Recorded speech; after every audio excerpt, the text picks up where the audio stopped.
One of the things that we've always talked about for helping the affordability story is largely about increasing supply. Yeah. And that there's not enough supply. And so how that's showing up in the marketplace is still a shortage of accommodation for the people that want it, which forms a foundation for property prices. Now, I've just said a generalized comment, doesn't serve everyone. So some markets that won't serve, but in a lot of the built up areas in the high density locations in urban, that is real. I mean, I'm driving to Perth at the end of the year, Ben, to go and see my family finally for Christmas. And I've got a mate who's going to drive over the Nullarbor with me, and the family's going to fly over, and then we'll drive home together as a family, right? So he said, yeah, I'll jump in the car and I'll do it with you. On one caveat though, he's building a house right now around the corner from me. And he says, if that gets delayed any further than what we've got, I probably won't be able to come, to the point where they can't get roof trusses, Ben. So now he's got the chippies. I've seen them this morning when I dropped the kids off to school.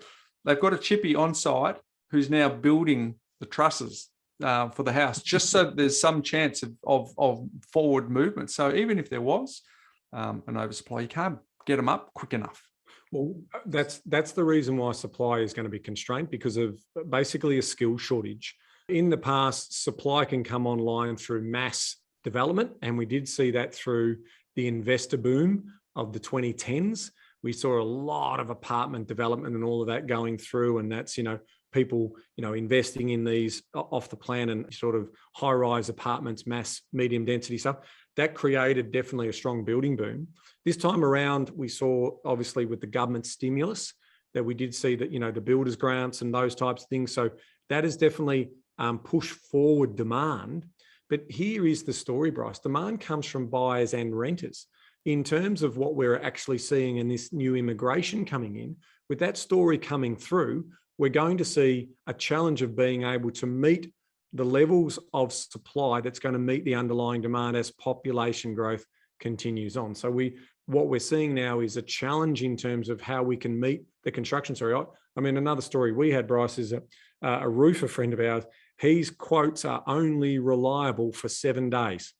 So if his team doesn't start in that 7-day period, the quote is void, because he doesn't even know whether some of his team are going to be poached by another roofer to do that job, because that's how much of a skill shortage there is in there in terms of all the subbies who come on to work with these builders. So it does give you an idea of what's out there now. And it helps with the employment story. It helps underlie the employment story that we're talking about, right? Because property is a big employer in this country. We just did 2 anecdotes there where you just can't get enough people. And it's not a theory. It's not a headline. It's a lived experience around finding it difficult to find talent. And let's back it up with some data as well as just our anecdotes. So official forecasts by the National Housing Finance Investment Corporation show that housing supply crunch on the horizon, with housing construction set to fall by around a third at the same time our population growth will be normalising,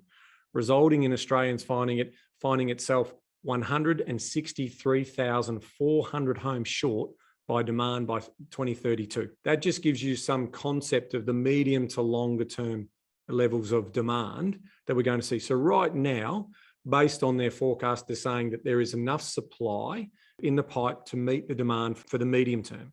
But what we're saying here is it's not an oversupply. So there is no forced selling. It's just basically supply and demand are roughly in equilibrium. And as of next year, in some cities, they actually start to fall into deficit. So I think that that's an important message to sort of say, where we currently sit from a data point of view on the supply side.